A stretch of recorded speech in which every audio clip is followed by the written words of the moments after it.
संगत जी, गुरु जी का इतना शुक्राना है, इतना शुक्राना है। और अब तो पता नहीं क्या सारे सत्संगी सेवा पे ही करा रहे हैं गुरु जी। और सबसे पहले अभी मैं बताना चाहूँगी कि अभी 1 हफ्ते पहले की बात है, और जब हम लोग वहाँ से आए थे, चंडीगढ़ से आए थे, तो संगत जी मेरे हाथ में ना बहुत सारी रिंग्स थी। और मैंने ना वो रिंग्स उतार के ना मैं ऐसे ही रख देती हूँ दरबार में, क्योंकि हम तो गुरु जी के चरणों में ही रहते हैं, तो सामान भी हमारा यहीं होता है फैला हुआ। अब संगत जी क्या हुआ कि जब वो रिंग्स रख दी मैंने उतार के, और कई दिन हो गए संगत जी, मुझे ध्यान ही नहीं रहा कि वो रिंग्स कहाँ पे रखी हुई है। तो मेरे मन में ना 1-2 उल्टे सीधे ख्याल आने लगे, और मैंने ना पूरी अपनी अलमीरा देखी पहले तो अंदर कोई भी रिंग थी ही नहीं अंदर। जैसे मैंने पूरा कबर्ड देख लिया, सब कुछ देख लिया। और संगत जी फिर क्या हुआ कि मेरे को ऐसे ध्यान आया कि गुरुजी की कहीं ऐसा तो नहीं है कि मैं किसी संगत के लिए कुछ गलत विचार ले आऊं, क्योंकि संगत जी अगर अगर हम भी गलती करते हैं तो हमें अपनी गलती भी एक्सेप्ट करना चाहिए। और मैं यहीं गुरुजी के सामने बैठी और मैंने बोला, गुरुजी मेरी ना रिंग्स नहीं मिल रही है। और किसी संगत ने भी मुझे बोला था कि आंटी ये मुंदरी उंदरी सब उतार दो अब, हालांकि वो कोई भी ऐसी वो रिंग्स वैसी वाली नहीं है कि कोई नग वाली नहीं थी। लेकिन संगत जी हमें तो लगता है ना ये डायमंड है, लेकिन वो भी रियल डायमंड नहीं होता, तो हमें उसकी इतनी जानकारी नहीं है। तो इसलिए ना मुझे लगा शायद गुरुजी अब चाहते कि मैं रिंग्स ही ना पहनूं। लेकिन मैंने गुरुजी को अरदास करी कि गुरुजी देखो, अगर मेरे मन में भी किसी संगत के प्रति ये आ गया, भाव भी अगर आ गया, तो भी समझो कि मैंने तो गलत कर ही दिया। अगर मैंने मन से भी सोच लिया किसी को, तो संगत जी जब जैसे मैंने ऐसे गुरुजी को बोला, और गुरुजी उसी टाइम ना मेरा फोन स्विच ऑफ हो गया। और जैसे ही फोन स्विच ऑफ हुआ, वैसे ही मैंने सोचा कि अब मैं क्या करूं, अब तो फोन भी वो हो गया, स्विच ऑफ हो गया। किसी आंटी से शायद मुझे कई बार होता है ना कि हम लोग कुछ इसी टॉपिक पे बात करना चाह रही थी मैं, और गुरुजी ने बात नहीं कराई, इसलिए क्योंकि सिर्फ कहना ही नहीं है, हमने सुन करना भी ये चीज़ कि अगर गुरु महाराज ने कह दिया तो वो काम हमने नहीं करना। तो संगत जी और मैं यहाँ पे बैठ के ना, गुरुजी महाराज ने उसी टाइम लंगर करा था, तो मैं भी नाश्ता कर रही थी गुरुजी के साथ। और मैंने बोला, अब गुरुजी अब बताओ मैं क्या करूं। तो वैसे ही गुरुजी कहते हैं जा अंदर जा। और संगत जी आप यकीन मानोगे, मैं अंदर गई हूँ उसी टाइम, मैंने सिर्फ एक ही कपड़ा उठाया है और सारी रिंग्स उसके नीचे थी। तो शुक्राना गुरुजी। और दूसरी बात संगत जी, देखो अगर हमारे मन में ये भाव आ गया, क्योंकि अब ये दरबार है, यहाँ पे संगत आती रहती है, सेवा भी चलती रहती है, तो संगत जी मैं कितना गलत कर देती अगर मेरे मन में कहीं विचार में भी किसी संगत के प्रति ऐसा आ जाता, जो कि किसी ने करा ही नहीं था, किसी की गलती नहीं थी, और रख के तो मैं खुद भूल जाती हूँ। लेकिन संगत जी ये भी है कि अगर हमें टाइम से अपनी गलती का एहसास हो जाए, तो वहीं गुरुजी से भी क्षमा मांगो, और गुरुजी से ही अरदास करो कि मैं किसी और संगत के लिए भी कोई गलत विचार भी मेरे मन में ना आए। और संगत जी गुरुजी इतनी सुनते हैं कि जैसे अरदास लगी वैसे ही वो रिंग्स तो सारी घर में ही थी। तो शुक्राना गुरुजी का, शायद अब वो इसलिए आदेश है कि अब तू दूसरों को मना कर रही है, अब तू खुद भी उतार दे। चलो थैंक यू गुरुजी ये सब वो करने के लिए। सॉरी संगत जी, मैं उस पर एयरप्लेन मोड पे डालना भूल गई, 2-3 कॉल्स भी आ गई बीच में, सॉरी उसके लिए, सॉरी गुरुजी।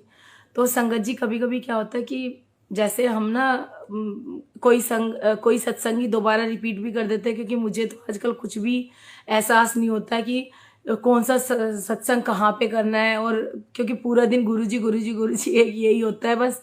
तो अगर कोई रिपीट भी हो जाए तो समझ लेना कि वो आप लोगों के लिए होगा कोई आंसर, मुझे नहीं पता। कोशिश मेरी यही रहती है कि हमेशा अलग अलग सत्संग करूं, लेकिन मुझे ध्यान नहीं रहता, क्योंकि मैं कोई भी सत्संग लिखती भी नहीं हूँ और कुछ नहीं करती, बस गुरुजी जो बुलवाते हैं वो गुरुजी महाराज जानते हैं। अब संगत जी क्या हुआ कि जब मैंने ऐसे सोचा, तो मैं अब वो सत्संग सुनाती हूँ आपको, जिसमें ना गुरुजी एक दिन मेरे को यहीं दरबार में बैठी हुई थी मैं, और संगत जी एक संगत का फोन आता है, और अंदर से ना गुरुजी भाव डाल रहे बार बार कि उसने फोन कर फोन कर फोन कर। और वो ना मतलब वो वीर जी ना बहुत भोले हैं, बहुत सीधे से हैं। मैं उनसे कभी बात नहीं करती थी, कभी कभी सिर्फ मैसेजेस आते थे उनके। और वैसे मैं 2-4 बार उनसे मिल चुकी थी, लेकिन मेरी कभी कोई उनसे बातचीत नहीं थी। अब संगत जी मुझे ना गुरुजी बार बार मेरे मन में डाल रहे कि आज मुझे उनसे कॉल करनी है, कॉल करनी है। और संगत जी मैं ना उनको कॉल करती हूँ तो वो थोड़ा बिजी होते हैं, कहते हैं मैं अभी कॉल करता हूँ आपको 15 मिनट में। और जब वो वीर जी का फोन आया संगत जी, तो गुरुजी ने सत्संग कराना शुरू किया। और उसी दौरान ना एक आंटी का फोन आ रहा था, और आंटी मुझसे कह रही थी, उस टाइम में गुरुजी मुझे फतेहनगर गुरुद्वारा भी भेजते थे, तो आंटी मुझसे पूछी थी, आंटी आज कितने बजे चलना है? तो मैंने बोला आंटी 12-12:30 अराउंड चलेंगे, तब तक मैं अभी नाश्ता बना लूँ बच्चों का और बच्चों के लिए, और घर के थोड़े से 2-4 काम निपटा लूँ। और संगत जी, गुरुजी तो गुरुजी है। मैं यहाँ पे बैठे बैठे मुझे 10 सवा 10 से संगत जी 1 बज गए, और गुरुजी मतलब उस संगत के साथ इतने सत्संग कराए। और उसी सत्संग के दौरान गुरुजी ने मुझे बोला कि इनके घर में ना बहुत नेगेटिविटी है। वो जो भी वीर जी थे, मैं नाम नहीं लूंगी, वो वीर जी भी सुन रहे होंगे तो उनको भी पता है कि आज उनके लिए सत्संग शेयर हो रहा है, क्योंकि ये भी हर किसी के लिए कोई आंसर होते हैं, किसी की ब्लेसिंग्स होती है, तो नाम से कोई फ़र्क नहीं पड़ता। बाकी मेन तो गुरुजी से हमें कि गुरुजी का नाम सब जाने, वो ज़रूरी है।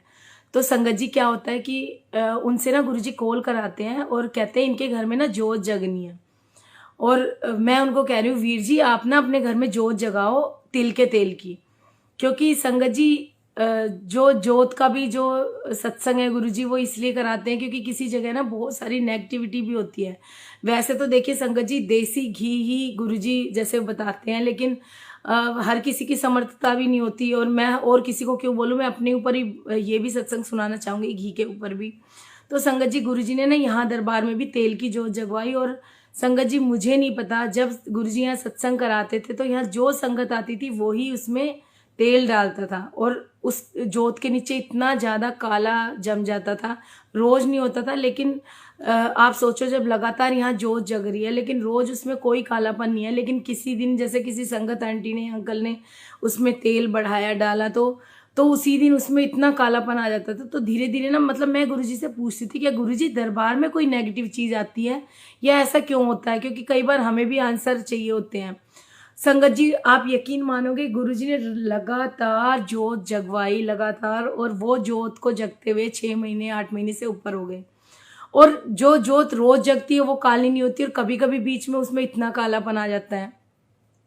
तो संगत जी मतलब मेरे मन में ना ये बार बार आता था, क्योंकि जब भी गुरुजी किसी स्पेशल जैसे कोई संगत आई और गुरुजी थोड़ा डालते थे, आज इसने बोल ये तेल डालेगा इसमें, तो संगत जी जैसे ही जोत में तेल पड़ता और शाम को फिर वैसा हो जाता था। तो संगत जी फिर धीरे धीरे गुरुजी ने मुझे समझाया कि उनके उनके कर्म है जो वो जोत जलाते हैं, और जो जो भी उनकी लाइफ की नेगेटिविटी है वो गुरुजी खत्म करते हैं, क्योंकि यहाँ का ऑरा तो वो ऑलरेडी स्ट्रोंग कर चुके हैं, क्योंकि जहाँ पे गुरुजी साक्षात विराजमान है वो खुद बैठे हैं, तो वहाँ पे तो और कोई नेगेटिविटी हो भी नहीं सकती। और रात दिन जब प्रभु का गुणगान हो रहा है, मंत्र जाप हो रहा है, शब्द कीर्तन हो रहा है, तो फिर समझ में आया कि गुरुजी ये दूसरों के कष्ट काट रहे हैं। अब संगत जी गुरुजी उनको कहलवाते हैं कि उनके घर में दिया जलना है, और वो भी रेगुलर। अब संगत जी आप बिलीव करेंगे कि वो सिख फैमिली से हैं, वो जो भैया वो सिख फैमिली से हैं। अब बहुत से लोग जो सिख फैमिली से होते हैं, मतलब सबका नहीं बोलूँगी मैं, पर जितना मैंने सुना था तो वो लोग जोत वगैरह नहीं जगाते, वो बाबा नानक जी को मानते हैं, तो उनके घर में जोत वगैरह नहीं जगती बहुत सारी फैमिलीज़ में, और बहुत सारे जगाते भी है, वो सबकी अपनी श्रद्धा है। लेकिन उनके घर में जब मैंने उनसे बात करी कि आपके घर में जोत है, तो उन्होंने बोला मेरे घर में कोई जोत नहीं है। अब संगत जी उसी दौरान ना मेरा एक्सीडेंट हुआ था, जिसका मैंने सत्संग भी शेयर किया था कि गुरुजी ने मेरे को लाइफ ब्लेस करी है। तो संगत जी मेरा ना एक्सीडेंट हुआ था, और पैर का ना मांस फटा हुआ था, और 1 हफ्ता गुरुजी ने प्लास्टर भी कराया था। और उसके बाद फिर जहाँ जहाँ गुरुजी ने सेवा बख्शी, तो सब लोग गुस्सा भी करते थे कि तू क्यों वो सीढ़ियाँ उतरती है, लेकिन मुझे पता है मेरा गुरु मेरे नाल खड़ा है, तो मुझे टेंशन नहीं थी, और मैं घर वालों को बिना बताए चली जाती थी जब जब जब मुझे मौका किसी सत्संग में या कहीं भी जाने का मिलता था। अब संगत जी यहाँ पे 1 बज गया मुझे बैठे बैठे ही, और उन अंकल से इतने सत्संग शेयर करवाए, और वो कुछ अपनी प्रॉब्लम बताना चाहते थे, मैं सुनना नहीं चाहती। मैं चाह रही थी कि देखो संगत जी ऐसा नहीं है कि हम किसी का हम अगर सुन भी लेंगे, आप संगत जी खुद सोचो, मैं तो यही चाहती हूँ कि हम दूसरे को भी सही राह दिखाएं, क्योंकि इससे पहले भी तो हम एक दूसरे से शेयर करते थे ना। तो गुरु महाराज कहते हैं अगर मैंने किसी से शेयर कर भी लिया तो आंटी मैं कर भी क्या सकती हूँ उनका, क्योंकि जो कर सकते हैं वो सिर्फ गुरु जी महाराज है। तो सही जो माध्यम है, सही रास्ता है वो तो यही है कि आप जो भी जिसकी भी परेशानी है वो गुरु जी को बताओ। और ऐसा नहीं है कि गुरु जी से बताने से आपका मन हल्का नहीं होगा। ये संगत जी हमारी सबसे बड़ी कमी है कि हमें ना तो किसी की नेगेटिव थॉट सुनने, ना अपने किसी को बताने। अगर कोई डिप्रेशन में भी है, अगर कोई परेशान भी है, तो संगत जी मेरी उनसे रिक्वेस्ट है कि आप गुरुजी महाराज से बात करें, क्योंकि जैसे गुरुजी महाराज जो साथी आपके गुरुजी महाराज बन सकते हैं, जो आपकी बातें वो सुन सकते हैं, जो वो आपका कल्याण कर सकते हैं, इवन मैं, आप या कोई भी नहीं कर सकता। तो पहले तो ये थॉट दिमाग से निकाल दो कि हम किसी के सामने कह के हल्का हो लो। अगर आपको हल्का ही होना है तो गुरु महाराज के सामने कह के हो, और वो मुझे बताना चाह रहे हैं, मैं उनको बार बार रोक रही हूँ, क्योंकि संगत जी जब तक ज्ञान नहीं था, जब तक तो हम भी सुन ही रहे थे। और ऐसा नहीं है कि सिर्फ मेरे कर्म बढ़ जाएंगे इसलिए मैं दूसरे को सुनना नहीं चाहती, मैं चाहती हूँ उसके कर्म भी ना बढ़े, क्योंकि अपने की तो खैर गुरुजी महाराज बैठे, टेंशन नहीं है, लेकिन आपके भी कर्म, जो दूसरा अपनी परेशानी दस रहा है तो उसके भी कर्म कहीं ना कहीं बढ़ जाते हैं। तो संगत जी मैं उन वीर जी को बार बार यही कह रही हूँ, वीर जी आप टेंशन ना लो, आप टेंशन ना लो, गुरु जी है ना, आप ना जो कुछ आपने कहना आप गुरु जी को कहो, आपको उससे क्या होगा, आपके कर्म नहीं बढ़ेंगे, आपके कर्म खराब नहीं होंगे, और निंदा का, चुगली का कोई दोष भी आपके सर में नहीं आएगा। तो वो वीर जी मुझे ना बार बार बताना चाहते कि मैं बहुत परेशान हूँ। और उसी दौरान संगत जी मुझे गुरु जी कहते कि टीका भी जाएगा इनके घर में, तिलक भी जाएगा। अब संगत जी मैं इतना, मतलब उस चीज़ में इतना वो थी अंदर से कि मैं यहीं बैठी हुई हूँ, और इतनी देर में ना उस संगत का फ़ोन आता है जिसके साथ मुझे गुरुद्वारे जाना था। कहती है आंटी आप तैयार हो गए? मैंने बोला आंटी मैं तो वहीं पे हूँ जहाँ पे आपने मुझे छोड़ा था। तो कहती है अच्छा, इसका मतलब आपको फिर कोई सेवा मिल गई होगी। तो मैंने बोला हाँ, सत्संग की सेवा, क्योंकि गुरुजी महाराज ऐसी सेवा सबको बख्शे कि जब सत्संग की करने की सेवा मिलती है संगत जी, तो यकीन होके मानना उस टाइम में मेरा किसी और काम में ध्यान ही नहीं होता, कि चाहे कितने बर्तन पड़े हैं, चाहे किचन का कोई काम हो, क्योंकि मुझे लगता है कि गुरुजी सामने वाला अगर जितना भी परेशान है तो उसको कोई भी डिस्टरबेंस ना हो मेरे किसी भी काम करने से, उसको सेटिस्फैक्शन हो, और मेरे गुरु को भी वो हो कि मेरे को भी अंदर से हो कि मैंने अपने गुरु की सच्चे मन से सेवा करी है। तो मैं कोशिश यही करती हूँ कि गुरु जी के चरणों में बैठ के ही, क्योंकि फिर मेरे को लगता है कि अगर मैं गुरु जी के चरणों में बैठी हूँ तो गुरु जी वही वर्ड निकलवाएंगे जो कि उस संगत के लिए ज़रूरी है, ऐसा मेरा भाव है। तो संगत जी अब जैसे ही मैं उन आंटी को बोलती हूँ आंटी ऐसा है, एक काम करो कि आप लोग रेडी रहो, मैं बस निकल रही हूँ। और संगत जी मैंने घर का कोई काम नहीं करा, इवन अपने बच्चों के लिए खाना भी नहीं बनाया। अब क्योंकि उस टाइम में मैं इतना खो जाती हूँ कि उस लगता है कि मैंने अपने बच्चों को बोला कि आप लोग ना कुछ ऑर्डर कर लेना अपने लिए, क्योंकि मैं तो उठ ही नहीं पाई थी यहाँ से, तो मैंने कुछ भी नहीं किया वहाँ पे। तो इतनी देर में ना संगत जी क्या होता है कि मैं जैसे ही अपने बच्चों को कह के निकलती हूँ बाहर, और संगत जी जैसे ही 3-4 स्टेप मैं नीचे जाती हूँ, मेरी ना माथे की बिंदी गिर जाती है।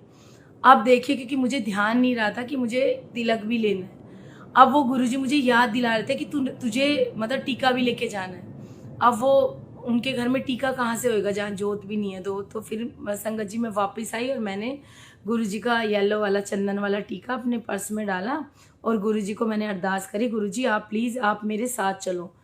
और अरदास करके मैं गुरुजी और मैं हम दोनों साथ में, मतलब गुरुजी के साथ में मैं चल दी। उसके बाद संगत जी हम ना गुरुद्वारे जाते हैं, और संगत जी मतलब हंसी भी आएगी इस सत्संग से। मैं एक और सत्संग भी छोटा सा सुनाना चाहूँगी कि पिछले सोमवार को ना हमारे यहाँ गुरुजी से मिलने इतनी प्यारी प्यारी आंटी आई, मंडे का दिन सेवा का। और उस दिन क्या हुआ कि गुरुजी ने सुबह से स्नान किया, फिर समोसा प्रसाद बनवाया, फिर दिन में फिर संगत आई।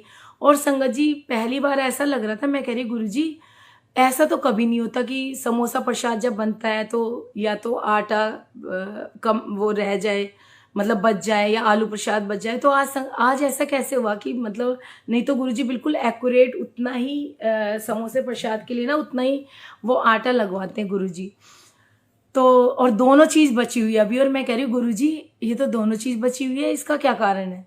आप संगत जी आप सोचिए कि उसका ये कारण था कि गुरुजी ने और संगत भेजनी थी। अब इतनी देर में ना 8 बजे का टाइम था, और मैं अपने बेटे से कह रही हूँ कि मैं ना सुबह से उठी हुई हूँ और मेरी हिम्मत नहीं हो रही, आज ना नीचे की सफाई आप ही कर लो, क्योंकि जब मैं पूरा दिन बिजी होती हूँ तो शाम को ही नीचे वाला जो फ्लोर है उसकी सफाई शाम को ही होती है।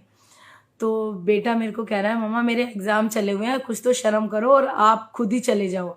और उसकी 2 दिन की छुट्टी थी, तो मैं सोची थी ये बेनिफिट मुझे मिल जाए, यही कर ले सफाई। और संगत जी मैं ना सोफे पे ना थोड़ा यही गुरुजी के पास ना मैं लेट गई, मैंने बोला गुरुजी थोड़ी कमर सीधी कर लूँ। और संगत जी उसी टाइम में क्या होता है कि मेरे पास ना फ़ोन आता है संगत का फ़ोन आता है, कहते हैं आंटी आपसे मिलने के लिए ना कोई आंटी आई हैं। तो मैंने बोला गुरुजी आपसे मिलने संगत आ रही है इस टाइम में? मैं ऐसे गुरुजी की तरफ देख के बोल रही हूँ। तो मैंने उनको बोला अंकल कितनी आंटी आ रही है? कह रहे 4-5। और संगत जी आप यकीन मानोगे मैं विदिन 1 सेकंड वेस्ट करे बिना मैं उठती हूँ फटाफट, मैं कहती हूँ वाह गुरुजी संगत आ गई, अब मैं फिर से समोसे प्रसाद बनाती हूँ। संगत जी में जाके समोसा प्रसाद बनाने लगी और जो कि सत्संग इसके बीच में जो सत्संग निकला वो ये था कि जो आंटी आई इतनी प्यारी, इतनी स्वीट, थैंक यू, शुक्राना गुरुजी इतनी प्यारी संगत से मिलाने के लिए। और वो दरवाज़ा खोला जैसे ही और संगत जी मैंने देखा 1 2 4 5 7 8 10 संगत सारे घर के अंदर। हाय मैं इतनी खुश, और मेरे को थोड़ा वो भी लग रहा था अजीब सा कि कितनी सारी प्यारी प्यारी आंटी आ गई और मैं तो घर के कपड़े में ही हूँ आज, क्योंकि उस टाइम तो मुझे ये था ही नहीं कि कोई संगत आएगी। और संगत जी वो आके इतनी प्यारी आंटियाँ, वो मेरे गुरु का शुक्राना कि उनकी इतनी प्यारी संगत, और आके ऐसे गले लग रही है, ऐसे प्यार कर रही है मुझे। और संगत जी उनका भी मेरे वाला ही लॉजिक था, कहती है हमने आपका सत्संग सुना, आपने सेक्टर 11 पे स्कूटी खड़ी करी थी, तो हम ना आंटी कल आपको ढूंढने आने वाले थे सेक्टर 11 पे। अब संगत जी मेरा भी यही एक सत्संग था, जैसे उन प्यारी प्यारी आंटियों ने बोला कि हम आपको ढूंढने आने वाले थे सेक्टर 11 पे। और ऐसे ही संगत जी मैंने सोचा जो वो वीर जी है ना, तो जितने भी वीर जी होते हैं मतलब मीन्स जो सिख फैमिली से होते हैं, तो मेरा लॉजिक देखिए संगत जी, मैंने सोचा वो सारे ना तिलक नगर ही रहते हैं तो मैंने उनसे ये तक नहीं पूछा कि वीर जी आपका एड्रेस क्या कहाँ है और मुझे कहाँ आना है। और मैं वहाँ गुरुद्वारे के पास जाके कहती हूँ कि अरे उनसे ये तो पूछ लूँ उनका घर, मुझे लगा गुरुद्वारे के आसपास ही होगा, क्योंकि मेरा ये मानना है संगत जी कि सारे सरदार ना तिलक नगर में रहते हैं तो सॉरी संगत जी, मैं तो इतनी पागल हूँ कि मुझे ये नहीं पता कि भाई एड्रेस तो कहीं का भी हो सकता है, वो सारे तिलक नगर में ही क्यों रहेंगे। और संगत जी उसके बाद क्या होता है कि मैं उनको कॉल करती हूँ और मैंने बोला वीर जी आप कहाँ पे है आपका घर? कहते हैं रजौरी गार्डन में। मैं कहती हूँ है रजौरी गार्डन में? कहता है हाँ तो आपने क्या सोचा? मैंने बोला मुझे तो लगा सारे सिख तिलक नगर में रहते हैं। संगत जी वो इतना हंसे और वो कहते हैं अरे नहीं नहीं मैं तो वहाँ नहीं रहता हूँ। कहता है चलो कोई बात नहीं आप आज रहने दो। और संगत जी जैसे गुरुजी मुझे बार बार थोट डाल रहे कि नहीं तुझे जाना है और ये वहाँ काम होना है, क्योंकि संगत जी हमेशा मैं सच में कहती हूँ हमारी भी परीक्षाएं होती हैं। अब संगत जी उसके बाद क्या हुआ कि वो वीर जी ये कहते हैं कि मैं आज तो मैं हूँगा नहीं घर पे, तो आप ना आप मेरी बहन हो, आप पहली बार आ रहे हो तो मैं आपका वेलकम नहीं कर पाऊँगा, और ऐसा करो आप ना कोई और दिन बता दो, मैं उस दिन आपको अच्छे से अटेंड करूँगा। तो मैंने बोला वीर जी मैं आपके लिए नहीं आ रही हूँ, मैं अपने गुरु के लिए आ रही हूँ, और आप भी ये मत सोचो एक बहन आ रही है, अब सोचो गुरु संगत आ रही है, और आप नहीं भी हो तो मुझे फ़र्क नहीं पड़ता, पर मेरे गुरु ने जो सेवा बोली है वो मैं आके अपने आप कर जाऊँगी, मुझे कोई फ़र्क नहीं पड़ता आप हो या नहीं हो, एड्रेस बता दो। संगत जी उन्होंने एड्रेस बताया और मेरा फ़ोन ना नया ही था उस टाइम में, और मेरे फ़ोन का ना कोई नेटवर्क में कुछ ऐसा इशू था कि उस टाइम में ना वो नहीं चलता था उसका, मतलब घर में तो वाईफाई से कनेक्ट था और वैसे मैंने कभी बाहर उसको यूज़ ही नहीं किया था, तो मेरे को समझ नहीं आता है उसका कोई ऑप्शन था ना वो बंद था, तो वो उसमें बाहर जाने के बाद वो नेट शो ना करे, फ़ोन से नेट मिल ही नहीं रहा था। अब मैं कहूँ कि अब तो गुरुजी अब मैं क्या करूँ? फिर संगत जी मैंने मन में सोचा कि गुरुजी अगर आपने भेजना है तो ये एड्रेस भी आप शो करा दोगे, नहीं तो फिर देखी जाएगी जो भी होगी। संगत जी आप विश्वास करोगे 9-10% सिर्फ चार्जिंग, और एक संगत का बेटा हमारे साथ था। मैंने बोला बेटा मेरा फ़ोन देखना जरा, मुझे इसका इतना नहीं पता, अभी नया नया है। उसने करके और उसी टाइम में नेटवर्क की वो जो भी इशू था वो ख़त्म हो गया और उसी टाइम मैसेज आ जाता। और मैं वहीं गुरुद्वारे में बाबा जी के सामने खड़ी थी। मैंने बोला बाबा जी अब तो तय हो गया, अब तो मुझे जाना ही है। और संगत जी वो मुझे बार बार ये जब मैं सुनना नहीं चाहती और मुझे बता रहे थे, वो कह रहे थे बहन मैंने किसी से पूछा है पंडित से, उसने कहा है तेरी शनि की दशा बहुत खराब है और इस साल ये नहीं होगा वो नहीं होगा। और मैं हंस रही थी, मैं कहती भाई ऐसा है वो तेरा पंडित या तू ना मेरे गुरु को नहीं जानता, मेरा गुरु बहुत बड़ा है। अगर गुरु ने जो काम कोई नहीं कर सकता ना, क्योंकि पंडित सिर्फ बता सकता है और गुरु तो बदल सकता है। तो मैंने बोला आप टेंशन मत लो, मैं ना आ रही हूँ, बस मुझे नहीं पता। अब संगत जी बातों में मैंने इनसे पूछा था कि आपके घर में जोत है, तो उन्होंने बोला मेरे घर में कोई जोत नहीं है। अब संगत जी मेरे साथ 2 संगत आंटियाँ और भी थी और वो ना गुरुजी के लिए दुपट्टे लेने थे, तो वो बार बार ना गुरुजी के चोले का एक वो मैचिंग का लेके घूम रही थी और कह रही थी कि दुपट्टे लेने। और संगत जी मैं सच में बता रही हूँ ये मेरी भी परीक्षा थी, और जैसे बाद में तो मैंने बहुत विचार भी करा कि यार वो आंटियाँ मुझे घुमाए जा रही थी साथ में, वो ये भी कह सकती थी कि भाई तू अपनी सेवा पे जा, लेकिन यही मेरी परीक्षा थी कि वो बार बार मुझे कहती नहीं नहीं अभी हमें दुपट्टा नहीं मिला, पहले हम दुपट्टा खरीदेंगे फिर आप जाना। और संगत जी आप देखिए मेरे पैर में चोट लगी है और मुझे एड्रेस तक का भी पता नहीं है कि कहाँ पे मुझे जाना है। 5 तिलक नगर में ही बच चुके हैं और चले जा रही हूँ और मन में कह रही हूँ अब मतलब मेरे को देर भी हो रही है, क्योंकि ये करवा चौथ के आसपास की बात है, उसके सॉरी दिवाली के आसपास की बात है। तो और ऊपर से ये था कि मेरा एक्सीडेंट इतना भयानक हुआ था कि मतलब 1 महीने तक मैं नीचे भी नहीं उतरी थी, तो पैर में इतनी परेशानी थी, चल भी नहीं पाई थी मैं। तो घर वालों को फिर टेंशन और गुस्सा नहीं था कि ऐसी चोट में भी वो कहीं फिर निकल गई। और संगत जी अंदर से मेरे को ये हो रहा था कि अगर अब आज अगर मैं नहीं जाती तो समझो ये मेरे गुरु का आदेश था और मैंने पूरा नहीं करा, तो मेरे अंदर में एक ऐसी वो लगी हुई थी कि मुझे जाना है और मुझे ये काम पूरा ही करना है। अब संगत जी जैसे ही मैं वहां से तिलक नगर के पास से ना एक ना वो थी बर्तन की शॉप थी, वहां से ना मैंने एक जोत खरीदी। वो आंटी अपने घर आ गई और उस टाइम में संगत जी दिवाली के पास ना थोड़ा अंधेरा भी जल्दी हो जाता है, 5:30 पौने 6 अराउंड ऐसे। तो जब हम उन्होंने मेरे लिए एक ऑटो करा दिया कि कहते हैं कि आप ना थैंक यू आंटी, अभी देखो मेरा ध्यान चला गया, आंटी ने बोला अभी मंडे को आए थे, thank you aunty, love you aunty, आप बहुत प्यारे हो, आप सारी संगत गुरु जी की बहुत प्यारी है। आंटी ये पहली बार ऐसा है जो मैं किसी मैसेज को देख के ऐसे बीच में रिप्लाई कर रही हूँ तो थैंक यू, शुक्राना जो आप सब गुरु जी से मिलने यहाँ आए और आपने मुझे इतना प्यार दिया, थैंक यू आंटी। अच्छा उसके बाद क्या हुआ कि ना उन्होंने मेरे लिए ऑटो करा दिया और मैं रास्ते में जाते हुए सोचती हूँ अरे वो तो सिख फैमिली से, उनके घर में तो जोत नहीं है, जब जोत नहीं है तो उनके घर में बाती कहाँ से होएगी। और संगत जी मैं एक वो वीर जी जिसका ऑटो था वो भी सरदार जी थे, तो मैंने बोला वीर जी आप ना साइड में कहीं ऑटो लगा लीजिए और वो ना मुझे, और मैं उनको बता रही हूँ कि ऐसे ऐसे देखो आपके यहाँ तो ऐसा नहीं होता है, लेकिन ना मेरे गुरु ने मुझे सेवा बख्शी है और उन वीर को बहुत प्रॉब्लम है, तो मैं ना वहाँ पे ऐसे ऐसे मुझे जाना है। तो वो भी मेरे को कह रहे थे कि नहीं नहीं आंटी ऐसा कुछ नहीं है, और मतलब हमारे यहाँ भी जोत जगती है, तो कुछ लोग जगाते कुछ नहीं जगाते। तो फिर मैंने सोचा ये मंदिर के पास कोई शॉप होगी, मैंने बोला भैया आप यहाँ रोक दो। अब संगत जी उन्होंने जैसे ही ऑटो रोका और जैसे ही ऑटो रोका तो मैंने देखा वहाँ पे एक ना मंदिर था, और मंदिर पता है संगत जी वो शनिदेव का मंदिर था।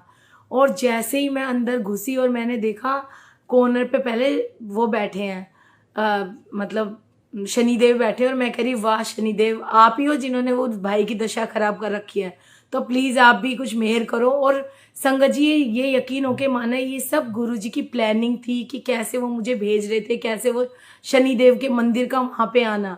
और संगत जी मैं जैसे ही, क्योंकि पैर में चोट थी, मैं धीरे धीरे ऐसे लंगड़ा के चल रही थी, और जैसे ही मैं अंदर आती हूँ मैंने देखा संगत जी वहाँ सारे देवी देवता बैठे हैं, सारी माताएं हैं, शिव जी है, शिव पार्वती बैठे हुए हैं। ऐसे उस टाइम में सच में मैं आपको बता नहीं सकती, जैसे कोई स्वर्ग से सुंदर, जैसे स्वर्ग का कोई नज़ारा होता है ना कि जैसे देवताओं के बीच में, मतलब जैसे कोई मूवी जैसे घूम गई मेरे चारों तरफ कि सारे देवता ऐसे राउंड लगा रहे हैं। और मुझे इतना अच्छा लग रहा था, मतलब ऐसे लग रहा था मैं किसी और ही दुनिया में हूँ, और सामने साईं बाबा बैठे हुए हैं। और ना संगत जी मैंने जाके वो वहाँ ना पंडित जी बैठे हुए थे, और मेरे मन में ये भाव आया कि दुकान तो यहाँ कोई मिली नहीं, जो शिव जी पे भी धागा चढ़ाते हैं ना, जो शिव पार्वती पे, तो मुझे लगा मंदिर से मैं वो धागा ले लूंगी और वही जोत में पिरो दूंगी। अब संगत जी गुरु जी की लीला देखिए, वहाँ पंडित बैठा हुआ है और मैं पंडित जी से कहती हूँ पंडित जी क्या आपके पास कोई धागा मिलेगा। वो ना कहते किस लिए चाहिए आपको, मैंने बोला वो ना जोत में लगाना है। कहता है अच्छा अखंड जोत के लिए, मैंने बोला हाँ पंडित जी। तो कहते हैं अच्छा आपकी जोत कितनी बड़ी है। आप संगत जी आप सोचिए, आप किसी पंडित से अगर आप धागा मांगोगे तो वो आपको धागा ही देगा, लेकिन संगत जी वो मुझे कहते हैं आपकी जोत कितनी बड़ी है। और संगत जी मैं उनको कह रही हूँ वो बोरोसिल वाली है, मीडियम साइज की जोत है। अब संगत जी क्या हुआ, जैसे ही बोला मीडियम साइज की, और संगत जी मेरे को ध्यान आया कि वो तो मेरे हाथ में ही है, और मैंने ना वो जोत ऐसे दिखाई, मतलब मैं दिखाना चाहती थी कि साइज में इतनी है। और संगत जी वो पंडित जी मेरे हाथ से जोत लेते हैं और फिर उसको पैकिंग से निकालते हैं, और मैं ना देखे ही जा रही हूँ कि मैंने उनको कुछ नहीं बोला कि इसमें धागा लगा दो, इसमें अभिमंत्रित करके कुछ करना है। और संगत जी देखते ही देखते मैं उनको देखे जा रही हूँ, वो सारी जोत की पैकिंग खोली, जबकि उनके पास ऑलरेडी कोई खड़ा था जिसको वो अटेंड कर रहे थे, और उन्होंने उसको छोड़ के और संगत जी वो मेरे इस काम में लग गए, जैसे कि सामने भगवान जी खुद करवाना चाहते हैं। अब देखिए, शनि, वो कहते हैं मेरी शनि ने दशा खराब कराई, और जी धागा भी उसी मंदिर से मिल रहा है। तो मेरे लिए तो सबसे बड़ी हैरानी की बात ये थी कि वो शनिदेव का मंदिर है, और संगत जी वहां पे वो पंडित जी ना वो मंत्रों के साथ अपने आप ही बिना मेरे कुछ कहे, क्योंकि मैं तो उनको कुछ बोल ही नहीं पा रही थी, और मेरी ना पैर की थोड़ी पट्टी खुल गई। मैंने सोचा थोड़ा सा यहाँ बैठ के मैं इस पट्टी को सही कर लूँ, क्योंकि कोविड का टाइम है और कोई ऐसे भी वहम करेगा कि भाई पैर में कोई कीटाणु वगैरह वैसे ना लग जाए। तो संगत जी, क्योंकि मतलब पूरा पैर चप्पल में आ भी नहीं पा रहा था मेरा, और उस टाइम में मैंने उस पट्टी के ऊपर से भी ना एक कपड़ा बांधा हुआ था कि लास्ट में उस कपड़े को खोल दूंगी ताकि वो पट्टी में भी कोई भी जर्म्स वगैरह ना जाए। अब संगत जी जैसे ही मैं वहां से वो पंडित जी है ना पूरा मंत्रों के साथ करने लग गए, और पूरा उन्होंने मंत्रों के साथ वो जोत तैयार की, और मैंने बोला थैंक यू, शुक्राना पंडित जी, और कह के मैंने मेरे हाथ में जो पैसे थे मैंने उनके हाथ में रख दिए, क्योंकि गुरुजी भी कहते हैं ना अगर किसी से कोई काम कराए तो हमने उसकी दक्षिणा तो देनी है, जबकि मैंने उनको बोला नहीं था। मैं तो खुद किसी पंडितों के चक्कर में नहीं पड़ती, लेकिन अब ये गुरुजी की लीला थी जो हो रही थी वहां पे। मैं तो धागा ही लेने गई थी, और अब कोई अगर कोई सामने से कर भी रहा है, मेरे लिए वो उस टाइम में पंडित नहीं है, मेरे लिए तो वो उस टाइम में भगवान का ही बंदा है जो बिना कुछ कहे और वो उस काम को पूरा कर रहा है, क्योंकि सामने तो सारे भगवान बैठे हैं, गुरुजी तो साक्षात वहीं पे विराजमान है।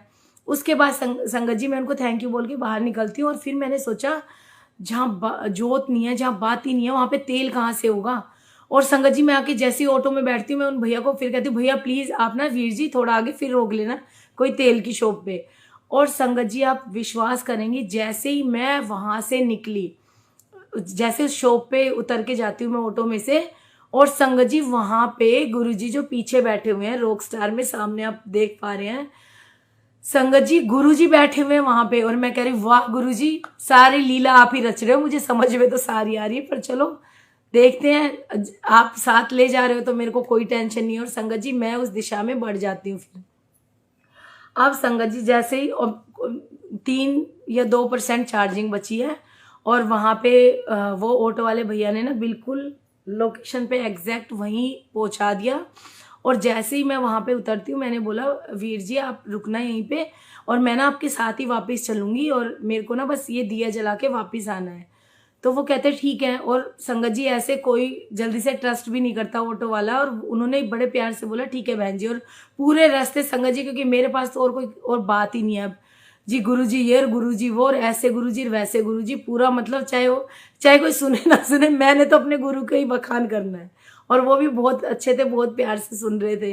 तो संगत जी जैसे ही मैं वहां जाती हूँ वीर के घर में, संगत जी वहां पे ना मतलब गुरुजी ने जोत जगाई, और संगत जी मंत्र जाप का टाइम हो गया उसी टाइम, 7 बज गए, मतलब जाते जाते सब वहां पे जब मैं पहुंची 7 बज गए, मंत्र जाप शुरू हो गया लाइव। और मेरे को ये भी समझ में आ गया कि ये भी गुरुजी की लीला है कि उसी टाइम में सेम टाइम में वो कार्य पूरा करवाना है। संगत जी जैसे ही वहां पे जोत जगी, और जैसे ही मैंने वीर जी को बोला वीर जी कुछ नहीं करना, और पता है 10 गुरु का एक वो था स्वरूप था जो गुरुद्वारे से आया था, और बिल्कुल पीछे से पूरा खराब हो रखा था, कैसा बोलूं मैं आपको कि जिसका पूरा गत्ता सड़ जाता है ना। और एक बार मैंने पता नहीं क्यों गुरुद्वारे में बोला कि आपके पास गुरु नानक जी का स्वरूप है, और उन्होंने ना 2 स्वरूप मेरे हाथ में रखे बोला, उन्होंने बोला बहन जी ये थोड़े खराब हो रखे हैं। तो मैंने बोला भगवान कभी खराब नहीं होता, आप मुझे दे दो मैं इनको ठीक करा लूंगी।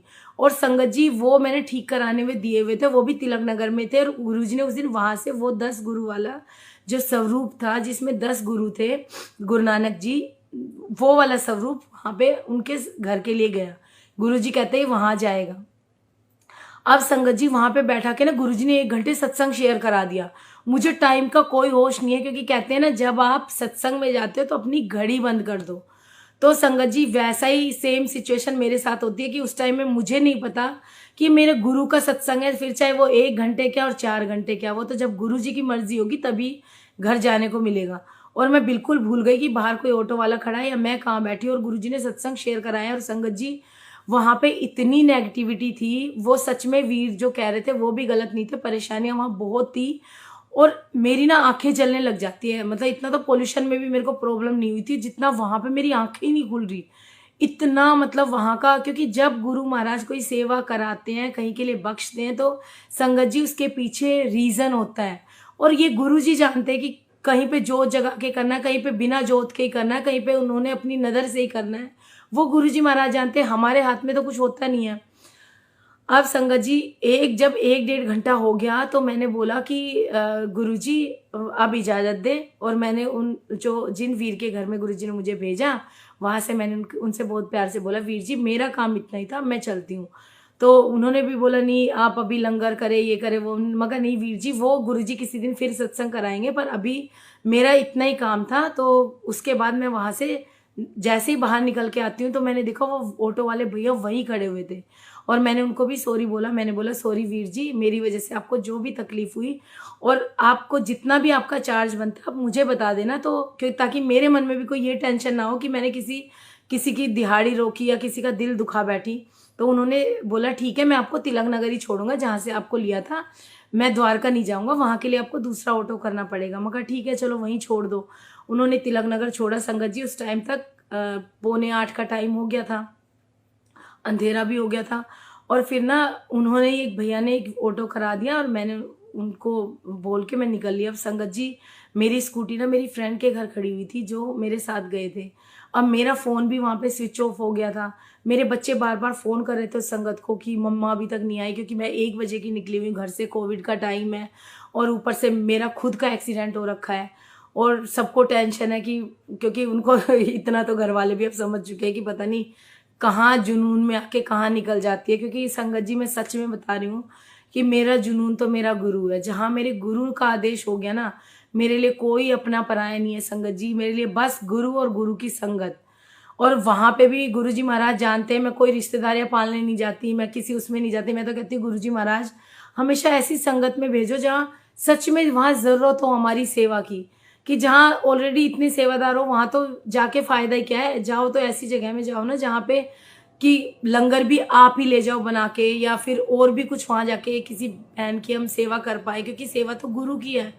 तो संगत जी मेरे को वहाँ पे ना वहाँ से आई मैं उन संगत के घर, वहाँ पे स्कूटी भी ली मैंने। और संगत वो जो दूसरी संगत थी मेरी फ्रेंड, उसने बताया कि तेरे घर से बार बार फ़ोन आ रहे, तेरे बच्चे भी पूछ रहे हैं, हमने तो कह दिया तू किसी आंटी के साथ है। तो मैंने बोला कि चलो जय गुरु जी। अब वो उन लोगों ने भी अरदासें लगाई मेरे लिए संगत जी।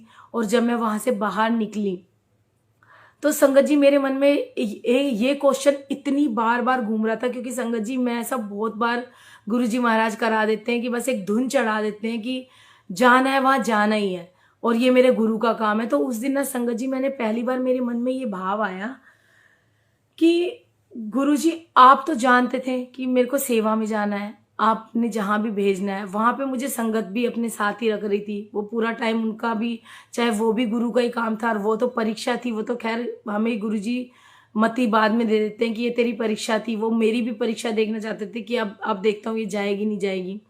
और संगत जी उस दिन मैंने सच में बता रही हूँ, मैंने गुरुजी से अरदास करी कि गुरुजी आज ना अगर मैं अपनी मर्जी से ही कहीं भाग रही हूँ ना, क्योंकि कई बार क्या होता है कि हमें समझ में नहीं आता है कि हम ये गुरुजी के लिए जा रहे हैं या कुछ ज़्यादा ही ओवर हो रहा है या पूरा टाइम इधर उधर भाग रहे हैं। तो संगत जी मैंने ना गुरुजी से स्कूटी स्टार्ट करके मैं पूरा टाइम गुरुजी से बात करते हुए घर पहुंची और मैंने बोला गुरुजी अगर ये मेरे मन का वहम है ना, तो आज जब मैं घर में जाऊं तो मेरी जान में इतना कलेश हो जाए कि दोबारा मैं सोचूं ही ना कहीं जाने की।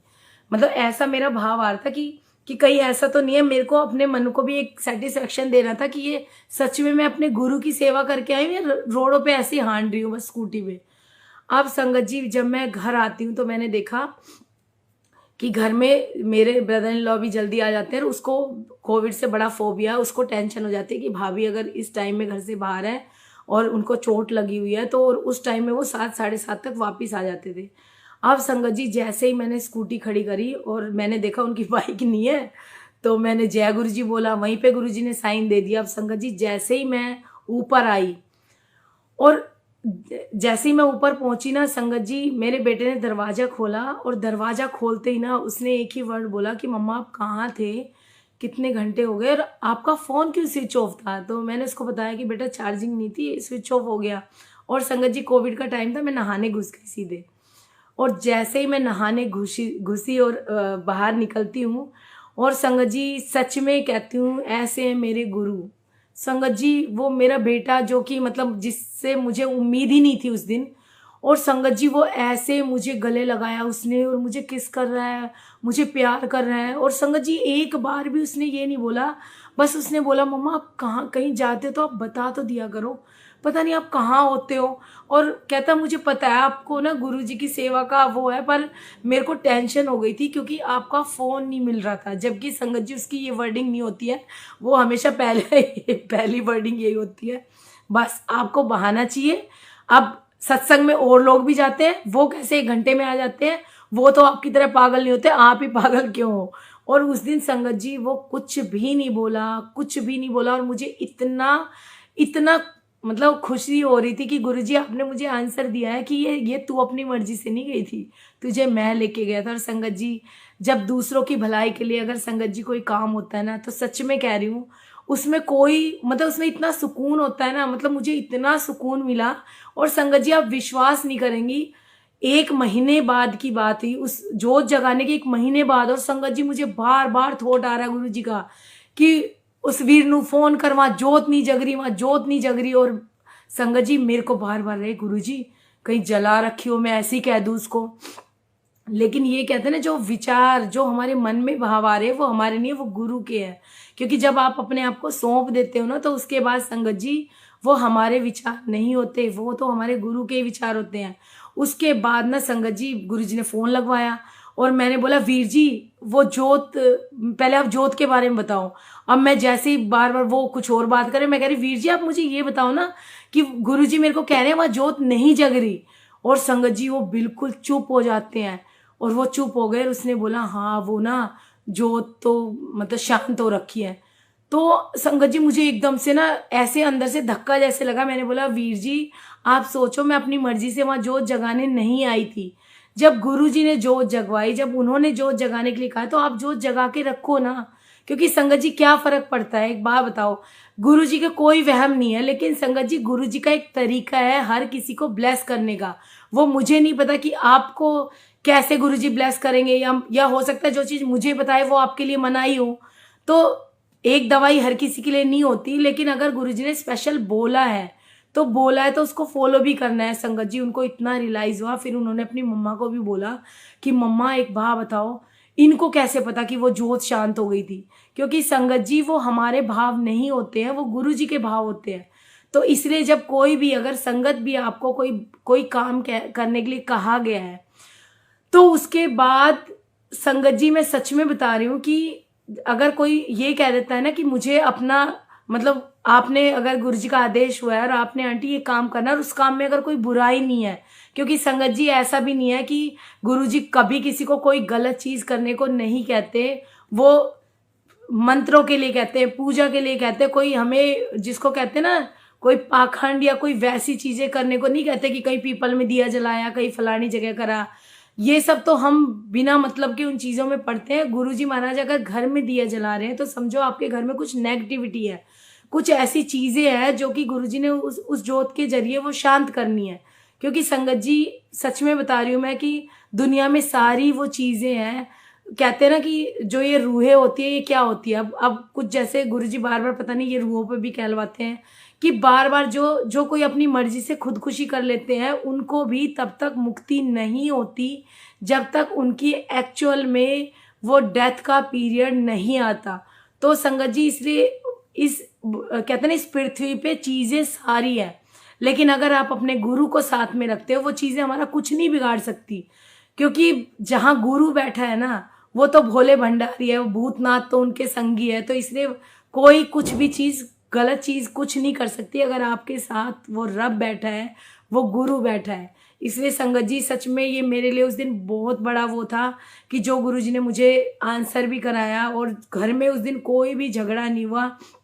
और संगत जी तब का क्या, मैं आपको आजकल की इतने एग्जाम्पल दे दूं। आज का ही सत्संग है, कल का भी ऐसा ही हुआ कि कुसुम आंटी के यहाँ सत्संग था, और वहां पे गुरुजी महाराज ने सेवा बख्शी थी कि चटनी प्रसाद और चाप प्रसाद दरबार से बनना है। और संगत जी आजकल मैं सच में बता रही हूँ कि कुछ थकान कह लो या कुछ कि इतना मेरा भागना हो रहा है इधर उधर कि वो रेस्ट भी ढंग से नहीं मिल पा रहा। और मेरे को ना जब मैं सत्संग में होती हूँ तो मेरे को कुछ नहीं होता, घर आती ना बिल्कुल ऐसे हो जाती हूँ कि बहुत एनर्जी जैसे चली जाती है ना बिल्कुल। लेकिन काम तो सारे ही करने हैं। और संगत जी कल भी गुरु जी महाराज ने यही करा, क्योंकि गुरु कहता है ना तू मेरी उस्तत कर, तू मेरी सेवा में बैठी है ना, तो घर के काम तो गुरुजी ने सेवा वैसे ही करा देनी है संगत जी। और कल भी 2 इतनी प्यारी संगत भेजी, जबकि मैंने उनको कोई कॉल भी नहीं करी थी, और वो हेल्प के लिए आते हैं। और पूरा किचन में, जबकि संगत जी मैं आपको क्या बताऊं कि पूरा बर्तन भी इतना ढेर लगा हुआ था। और मैं कह रही गुरुजी मैं क्या करूं, 4 हाथ तो है नहीं, तो इधर भी करना चाहती हूँ उधर भी, उस चक्कर में कुछ ना कुछ तो थोड़ा छूट ही जाता है। तो गुरुजी ने संगत भेजी। और संगत जी आज मैंने सोचा आज गुरुजी आज कोई सत्संग नहीं है, और आज ना मतलब ऐसा ना मैं रात को रिलैक्स करके सो रही थी, गुरुजी कल मुझे कहीं नहीं जाना, अब कल मैं ना बड़े चैन से मैंने सोना है, और अब कल की तो मेरी छुट्टी है। अब संगत जी गुरुजी कहते छुट्टी तो तू बोला ही ना करा कर। संगत जी जैसे छुट्टी के लिए बोला वैसे ही गुरुजी ने क्या आदेश दिया कि दिन में आंटी का फोन आता है, दिन में क्या सुबह ही आ गया, मतलब 8:30-9 बजे, कि आंटी वो मेरे मम्मी और भैया आए हुए हैं और हम लोग ना दरबार में आना चाहते हैं। मैं कहा आंटी जय गुरु जी जैसी गुरु जी की मर्जी। और संगत जी गुरु जी ने 4 संगत भी भेजी, लंगर भी बनवाया, और देखिए साथ में गुरु जी ने मेरी हेल्प भी कराई। कहते झल्ली तू समझती नहीं है, अरे मैं संगत भेजता हूँ तो दरबार में सेवा होती है, क्योंकि उस सेवा से उनका तो कल्याण होता है जो संगत आके सेवा करती है। और संगत जी उस टाइम में मुझे जो समझ में आता है कि गुरुजी ये तो आपने मेरी हेल्प के लिए ही संगत भेजी है, और उस संगत आंटी ने सारी मेरी हेल्प करा दी। फिर दूसरा देखिए जो उनके साथ जो आए अंकल, उनसे गुरुजी ने सेवा ली रंगोली बनवा के। तो संगत जी किस किस के कर्म कट रहे हैं इस सेवा से। अब सोचो, अब चाहे आप इसको हेल्प कह लो या कुछ कह लो, हमारी नजर में ये जो हेल्प है वो गुरु की नजर में सेवा है, और गुरु सेवा उसी को बख्शते हैं जिसके कोई बड़े कर्म काटने हो। और संगत जी अब आपको शिवरात्रि के बारे में भी मैं बता ही दूं कि 11 तारीख को गुरुजी शिवरात्रि का सत्संग करा रहे हैं वहाँ पे गाजियाबाद में।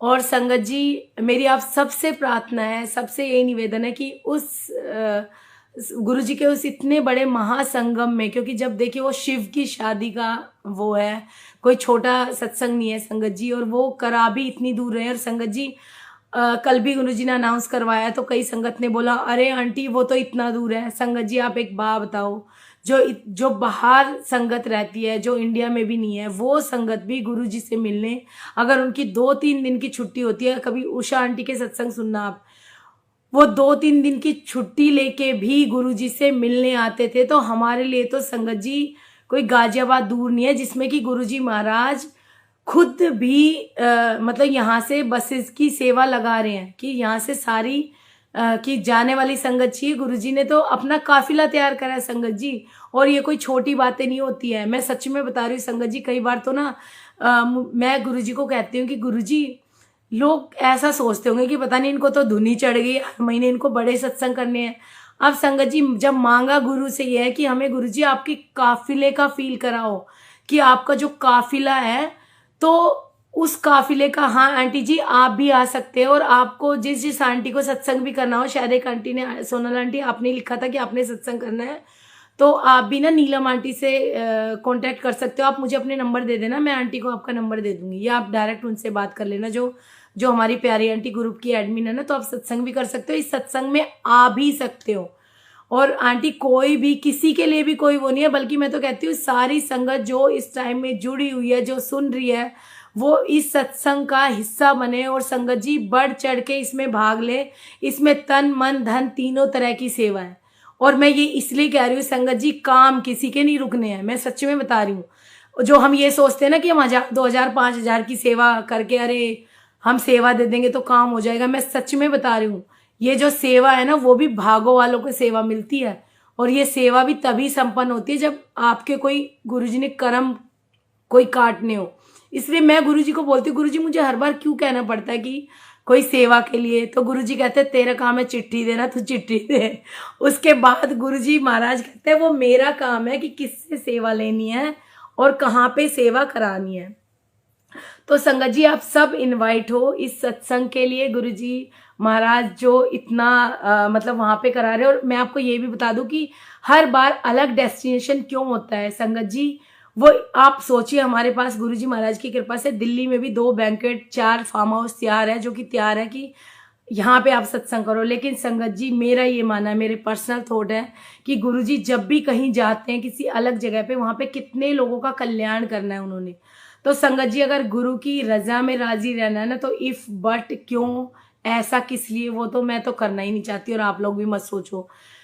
क्योंकि हर बार अगर कोई सत्संग गुरुजी ने कोई तय करी है, कोई जगह दिखाई है हमें, और संगत जी सच में शुक्राना मेरे मालिक का, शुक्राना गुरुजी आपका, बहुत बहुत शुक्राना, अनंतम शुक्राना कि वो पहले दिखा देते हैं, कि वो वेन्यू तक दिखा देते हैं। वो यहाँ तक संगत जी मुझे 1 हफ्ते पहले ड्रीम में दिखाया कि मैं फार्म हाउस में हूँ और मैं कह रही हूँ जल्दी करो गुरुजी आने वाले हैं। तो आप सोचो, और वो गुरु सिर्फ मेरे नहीं है, वो गुरु सबके, आप सबके गुरु है।